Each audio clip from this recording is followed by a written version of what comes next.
چینل مینوالو السلام علیکم. اډمین کلیم رحمان خزان یم او نن تاسو ته د یو مهم او تازه خبر لپاره حاضر شوم. ګرانو ملګرو، که مو زموږ چینل نوی سبسکرایب کړئ، زموږ چینل سبسکرایب کړئ او ویډیو تر پایه وګورئ. داسې ګنګوسې دي چې د افغانستان د کرکټ بورډ د اجرایي رئیس په توګه ډاکټر حمید شینواری مقرر شوی دی او کرکټ بورډ لا تر اوسه څه نه دي ویلي. بختیار ساحل وایي چې یو ډېر شمېر کرکټ مینوالو د ډاکټر حمید شینواری کرکټ ته د بیا ګرځېدو غوښتنه درلوده. د بورډ مهم کسان یې د اجرایي رئیس په توګه د مقررېدو خبره تاییدوي چې یو له هغو څخه ابراهیم مومند دی. ښایي ژر معرفي شي.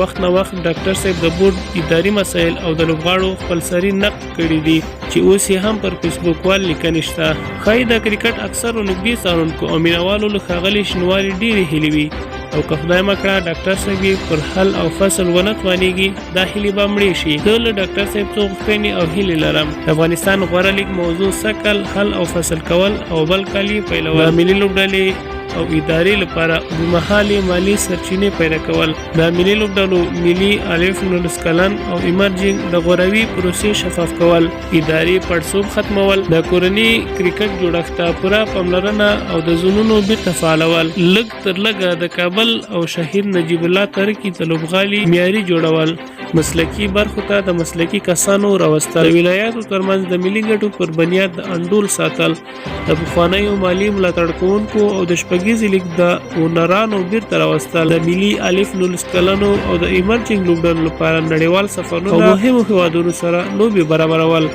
ځینې نورې غوښتنې هم شته چې وخت سره به یې شریکې کړو.